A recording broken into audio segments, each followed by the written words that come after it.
mais sugestões de leitura para o vosso dia-a-dia, para fazer com que o livro esteja presente no conjunto dos vossos interesses, numa perspectiva cultural dinâmica, aberta e interrogativa, que nos leva a perceber melhor o mundo e a vida e a fazer novas perguntas sobre o que é essencial.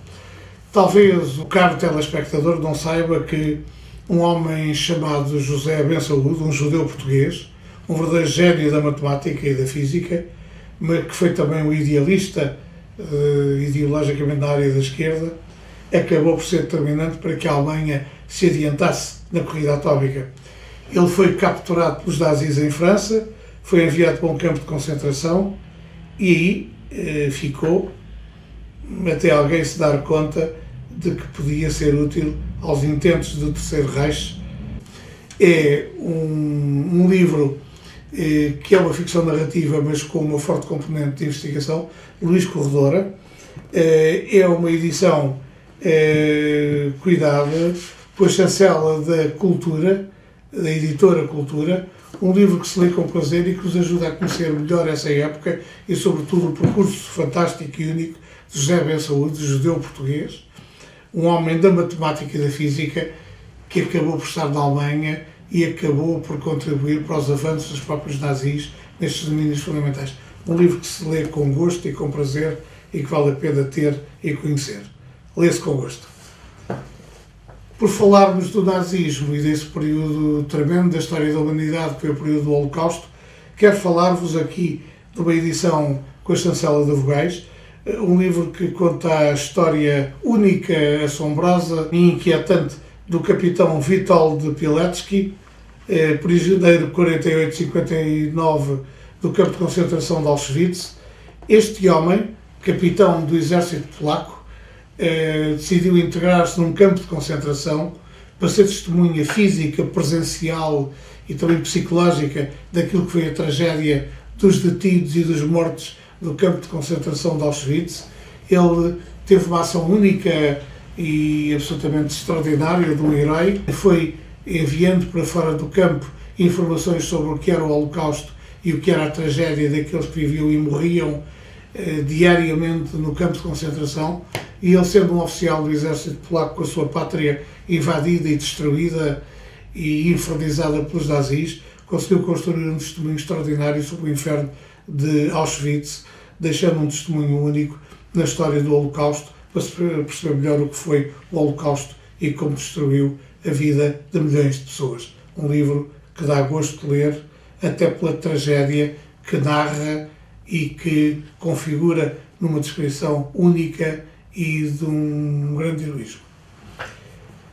Temos, com a chancela do Dom Quixote, como é habitual na autora,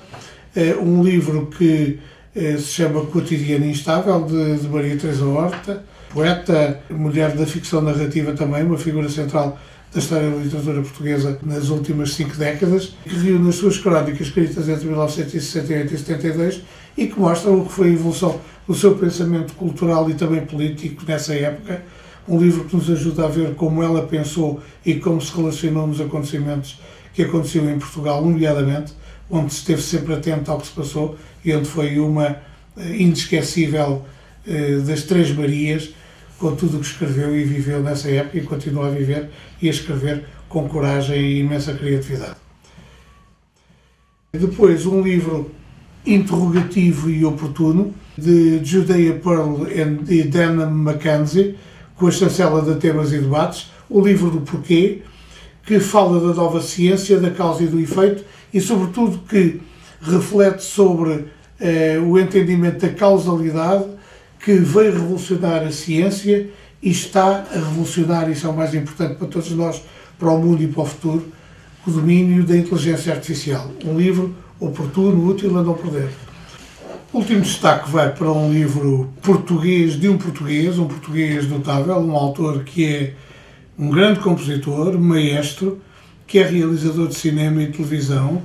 que é um homem da grande comunicação, mas que é também um escritor